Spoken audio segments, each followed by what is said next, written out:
Silent, ready,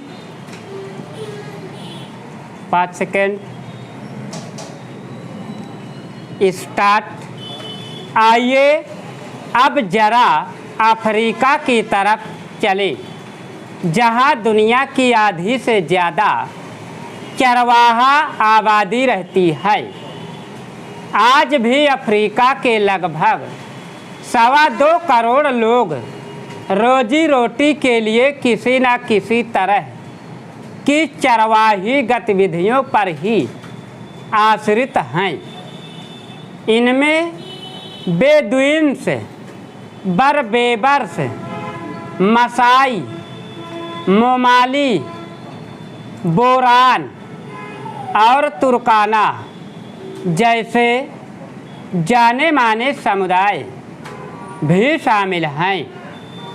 इनमें से ज़्यादातर अब अर्ध शुष्क घास के मैदानों या सूखे रेगिस्तानों में रहते हैं, जहां वर्षा आधारित खेती करना बहुत मुश्किल है।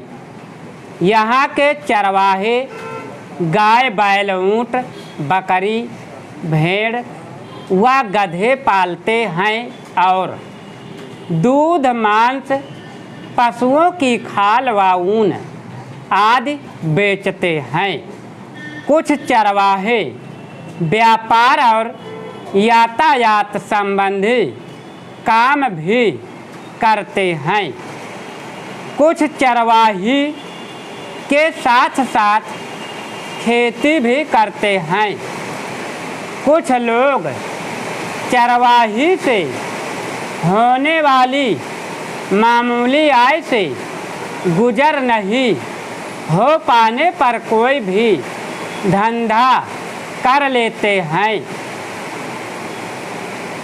हिंदुस्तान की तरह अफ्रीकी चरवाहों की जिंदगी में भी औपनिवेशिक और उत्तर औपनिवेशिक काल में गहरे बदलाव आए हैं।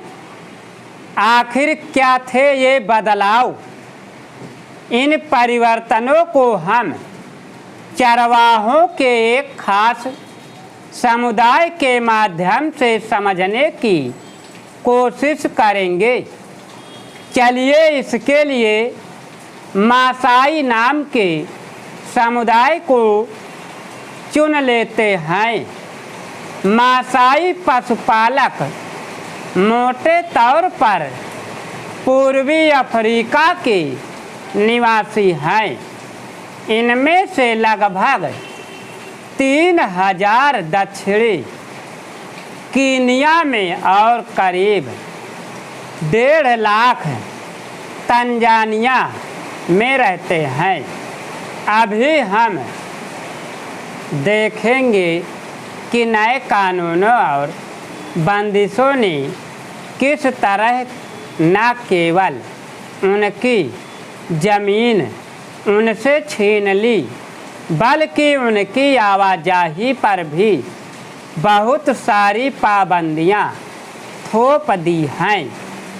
इन कानूनों के कारण सूखे के दिनों में उनकी ज़िंदगी गहरे तौर पर बदल गई है और उनके सामाजिक संबंध भी एक नई शक्ल में ढल गए हैं।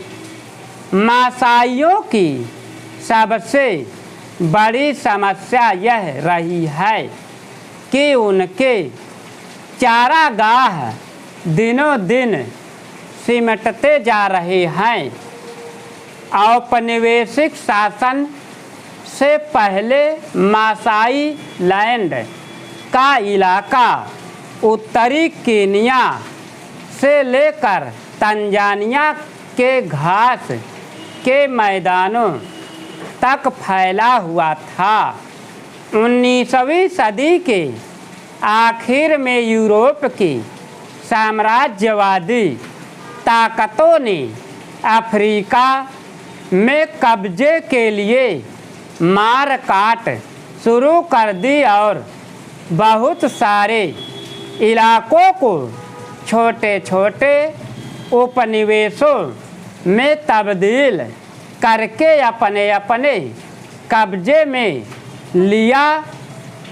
1885 में ब्रिटिश कीनिया और जर्मन तंगानिया के बीच एक अंतर्राष्ट्रीय सीमा खींचकर मासाईलैंड के 2 बराबर टुकड़े कर दिए गए।